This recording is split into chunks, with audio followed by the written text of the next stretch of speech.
Hey there, everybody, and welcome to this video on 9 tips for understanding and coping with reactions to hurricanes. I'm your host, Dr. Elise Snipes. Back when I lived in Florida, I experienced multiple hurricanes over the years, and I was lucky enough, I guess, to be able to be in a position to do outreach for survivors of Hurricane Katrina. And during all of those events, I learned a whole lot about people's different reactions to hurricanes and to natural disasters and to being in shelters. So I wanted to share a little bit about that with you today. There is a range of reactions when there's a hurricane coming. Some people have been through a bunch of hurricanes that have been relatively benign, so they think, well, hurricane party at my house. I don't have to work. We're not going anywhere. So let's all get together. Then there's another group that recognizes that hurricanes are part of living near the coast and have accepted that as a downside to where they live, but they love it anyway. So they have more of the, oh crap, this again. They're not excited about it, but they're not terrified either. They know what they need to do. They start boarding up the windows, getting their water, all that stuff. And then there's a third group that start having a lot of anxiety about the impending hurricane. And that can be because they've been through other hurricanes that were particularly devastating, or for a variety of other reasons that we're going to talk about. But it's important to remember that each person's reaction to the incoming hurricane and the hurricane when it's, happening is based on their schema from their prior experiences, both hurricane and non-hurricane related. Empathy and compassion is really important during this time because people, regardless of their schema, may have an underlying sense of stress or irritability for no other reason than because things are changing and their routine is out of whack. In terms of most people, children and adults, when there's a hurricane, prior traumas and or grief can be triggered, and it can be prior memories of disaster-related events that they've been through and trying to cope with the aftermath, whether it's a tornado or a hurricane or a wildfire. It could be that they start thinking about the hurricane and being worried that it's going to tear their house apart and then they're going to be homeless. And they've been homeless before, and it triggers those fears and memories of being homeless. Or the traumas could be completely unrelated. It's important to remember that when people experience trauma, they experience a lack of safety and a lack of personal power. And hurricanes, by their very nature, often produce in people a sense of a lack of safety to a certain extent and a lack of personal power. You can't make the hurricane go away. You can't guarantee that there's not going to be flooding. So there's a lot of ambiguity and there's a lot of things people don't have control over, which can be terrifying and for a lot of people. And that can bring up memories when they have that feeling. That can bring up memories of other times that they've felt unsafe and disempowered. There's also potentially increased irritability with loss of power and internet. Now, back when I was going through hurricanes, there wasn't as much connectivity, if you will. But the loss of power, you start worrying about your food that's going to spoil in the fridge. You're hot, you're uncomfortable. When people are hot, they don't sleep well. When people are hot, they're irritable. Not sleeping well and being hot, it's going to increase irritability in a lot of people. And that's important to recognize. There's also those people who have medical issues that tend to get worse. remember that, for example, if you are on antidepressants, your body does not cool as effectively as people who are not on antidepressants. And I do have a video on how heat impacts mood, and that may be something that you want to take a look at if you are potentially sheltering in place and may not have a generator or something to help you stay cool. But there's also these days the loss of internet. And so many people are so attached to being online, to texting, to getting constant updates, that if the power goes out and or the internet goes out, and they can't have that constant contact, their anxiety may go through the roof because they're not used to not having that mobile device in their hands. We need to recognize this. It is not something that is easily dealt with for a lot of people because it is such a big part of their life. And their anxiety will ramp up if they're not able to get those minute by minute updates. There's increased rejection sensitivity. During this time, especially if you're in an environment where there's a lot of people that are stressed out, there's going to be more irritability. And when there's more irritability, then people may be less kind in things they say. So the receiver may feel more rejected. That rejection may translate to more irritability in that person. So recognize when there's tension in the environment, people in general have increased rejection sensitivity. Before you say something, take a breath and think about how you're going to say it. If somebody says something that you feel is rejecting or insensitive or ugly in some way, it's also important to take a breath and think to yourself, the good chance that wasn't about me. It's a good chance they're angry about the situation and I just happened to get in their way. Doesn't mean it's okay for people to be abusive, but it is important to recognize if somebody makes a comment that is callous, for example, or gets irritable with you for something that's what you perceive as trivial, recognizing that the power of that reaction, the intensity of that reaction, probably has more to do with the situation than you yourself. And recognize that in terms of rejection sensitivity. It's also important for those of us who are no longer in the area where the storms are coming through, that there is anxiety about our loved ones who are in the storm's path. So we may have a level of apprehension, a level of anxiety. We may be more distracted. I know I am right now, knowing that we've got family that are directly in the path of the storm. I know that they've done what they need to do. They've boarded up, they've gotten their supplies, yada, yada. They've been through it, dozens of times. However, it still is a little anxiety provoking for me. And I have to remind myself that they've done what they need to do, and worrying about it is just going to drain my energy. Constantly checking the spaghetti models is not productive. It's not going to change that much. And if I check them, twice a day, that's probably more than enough. And for me to stay on top of what's going to happen. And then whatever happens, happens, and we'll deal with it.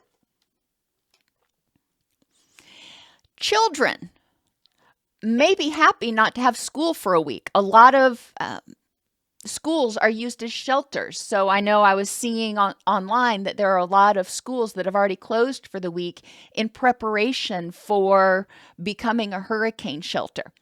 And if the adults are not stressed about the hurricane and the kids are not stressed out about being out of school, which they're probably not, then great, everything's copacetic. But if the adults are stressed out and the kids are thinking, hey, hurricane day, don't have to go to school, don't have to study, this is awesome, their excitement may irritate the already agitated or anxious adults. And as adults, it's important for us to recognize that they are embracing the moment. They are embracing the fact that, hey, I don't have to go to school, might as well make the best of it. We might be able to learn something. There is going to be stuff to do. You are not going to be able to make the meetings that you were supposed to be in or get the report done that you were supposed to do because the hurricane came through. And that's just the way it is. It's important for us to recognize that we can't control that. And people recognize that we cannot control that. It'll be there when we get back.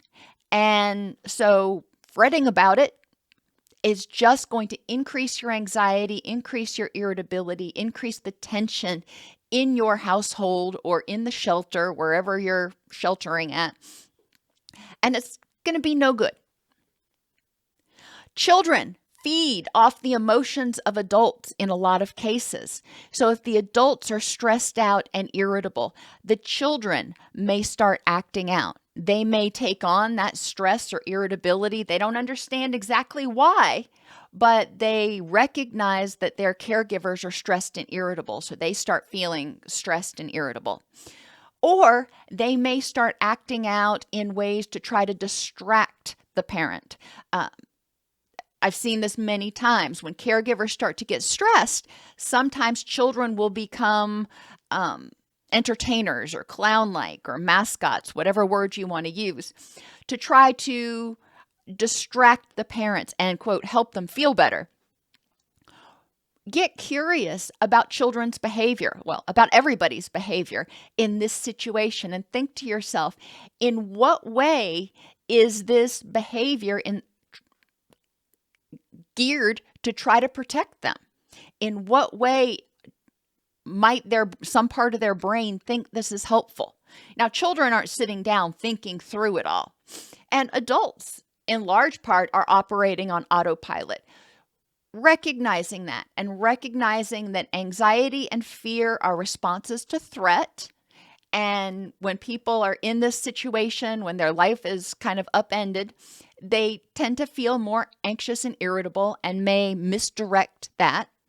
And for children, their behaviors are often designed to cope with a situation in the best way they know how. It's also important to remember that children may not understand how close or far away the storm is. So constantly watching the spaghetti models and talking about it and fretting about it, children may feel like it's a lot more imminent, and they may feel a lot more anxiety for a lot longer than they really need to feel it. Explaining to them where it is, where it's moving, how fast it's moving. It's moving at 15 miles an hour, so it is probably going to be here Wednesday morning. That can help them kind of take a breather because it's not going to be here for a little while. So just to summarize, tips for coping: maintain as much normalcy or routine as possible, regardless of whether you are sheltering in place or you're in a shelter. Do as much as you can to maintain those circadian rhythms, getting up about the same time, going to bed about the same time, eating hopefully about the same times. Encourage mindful moments in yourself and others where you just take a breath and focus on, where am I right now? Am I safe? What are my needs? What are my thoughts? What are my feelings? Use fact-based reasoning. Yes, a hurricane is coming. And yes, it's forecasted to be a big one. However, have you done what you need to do? Have you boarded up your houses? I talked to my aunt the other day, and she said that they're sheltering in place. They've boarded up the house, and even if the storm surge comes through, they're up on a hill. So unless it was, 50, 60, 70 feet high, they are safe from any storm surge. So she's used that fact-based reasoning and said, yes, it's coming. It's uncomfortable not to have control. However, I know that based on the facts, there's a really strong likelihood we're going to be safe.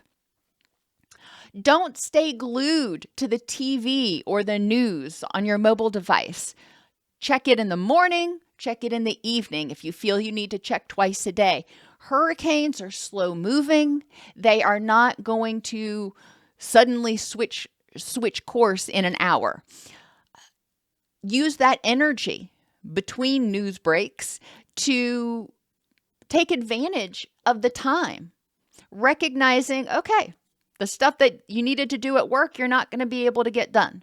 So what can you do with that energy? Being frustrated or anxious about the fact that you can't be at work is just burning a bunch of energy and actually reducing your immune system and likely reducing your pain tolerance, neither of which is going to be helpful.